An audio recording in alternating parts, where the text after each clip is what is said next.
RTV app వార్తల్ని క్షణాల్లో చదివే అవకాశం ఉంటుంది. ఒక న్యూస్ పేపర్, ఒక టెలివిజన్ ఛానల్ మీ చేతుల్లో ఎప్పుడూ ఉంటాయి. రాష్ట్ర వ్యాప్తంగా కార్పొరేట్ శ్రీ చైతన్య నారాయణ విద్యా సంస్థలలో ఫీజుల దోపిడీ అరికట్టాలని ఈరోజు విజయవాడ నగరంలో శాంతియుతంగా ఆందోళన చేస్తున్నటువంటి ఏఐఎస్ఎఫ్ నాయకులపైన పోలీసుల దాడిని ఖండిస్తూ ఈరోజు ఏఐఎస్ఎఫ్ ఆధ్వర్యంలో అనంతపురం నగరంలో అంబేద్కర్ విగ్రహం ముందు ధర్నా కార్యక్రమం చేపట్టడం జరిగింది. ప్రధానంగా ఈ రాష్ట్రంలో కార్పొరేట్ విద్యా సంస్థలు పూర్తిగా ఎన్డీఏ ప్రభుత్వంలో ఉన్నటువంటి ప్రజాప్రతినిధులే విద్యా సంస్థలకు యాజమాన్యాలుగా ఉన్నారు. వాళ్ళ శ్రీ చైతన్య విద్యా సంస్థలు మన ప్రభుత్వాన్వి, నారాయణ విద్యా సంస్థలు మన ప్రభుత్వాన్వి, ఎస్ఆర్ విద్యా సంస్థలు మన ప్రభుత్వాన్వి, భాష్యం విద్యా సంస్థలు మన ప్రభుత్వాన్వి.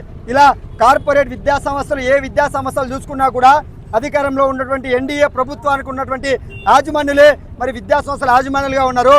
ఇలాంటి వారు ఇవాళ కార్పొరేట్ విద్యా సంస్థల ఫీజుల దోపిడీని ఎలా అరికడతారని చెప్పి మేము ప్రశ్నిస్తున్నాం.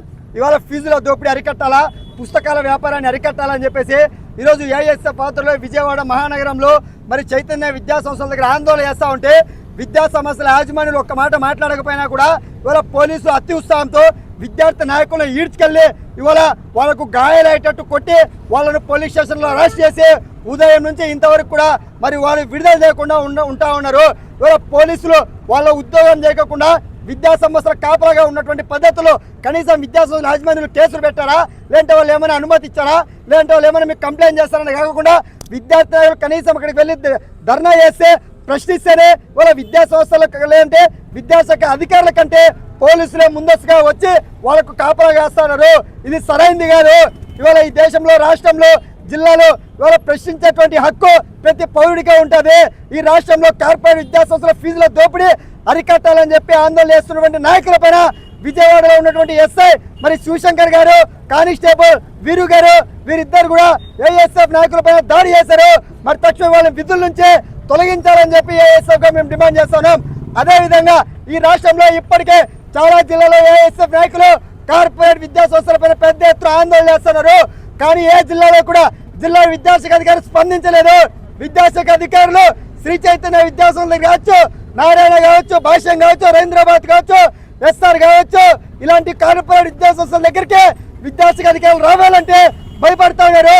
మేము అక్కడికి వెళ్ళి ఆ విద్యాసంస్థల పైన చర్యలు తీసుకుంటే మా ఉద్యోగాలు పోతాయని చెప్పేసి భయపడతా ఉన్నారు.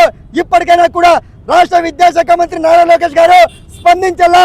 ఏదైతే గత ప్రభుత్వంలో ఉన్నటువంటి ఫీజు నియంత్రణ చట్టాన్ని తీసుకురావాలా, ఫీజు నియంత్రణ చట్టాన్ని కింద స్థాయిలో జిల్లా విద్యాశాఖ అధికారులు పటిష్టంగా అమలు చేసేందుకు మీరు వాళ్ళకు ఫ్రీ హ్యాండ్స్ గా ఇవ్వాలని చెప్పి ఏఐఎస్ఎఫ్ గా డిమాండ్ చేస్తున్నాం.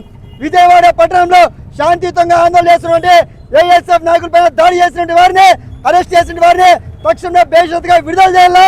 అదేవిధంగా ఎవరైతే దాడి చేశారో ఆ పోలీసులు సస్పెండ్ చేయాలని చెప్పి ఏఐఎస్ఎఫ్ గా డిమాండ్ చేస్తున్నాం. లేని పక్షంలో పెద్ద ఎత్తున ఆందోళన కార్యక్రమం నిర్వహిస్తామని చెప్పి ఈ సందర్భంగా రాష్ట్ర ప్రభుత్వాన్ని హెచ్చరిస్తా ఉన్నాం. మరిన్ని వీడియోస్ కోసం ఛానల్ ని సబ్స్క్రైబ్ చేయండి. లేటెస్ట్ అప్డేట్స్ కోసం వాట్సాప్ ఛానల్ ని ఫాలో అవ్వండి. ఆ లింక్ డిస్క్రిప్షన్ లో ఉంది.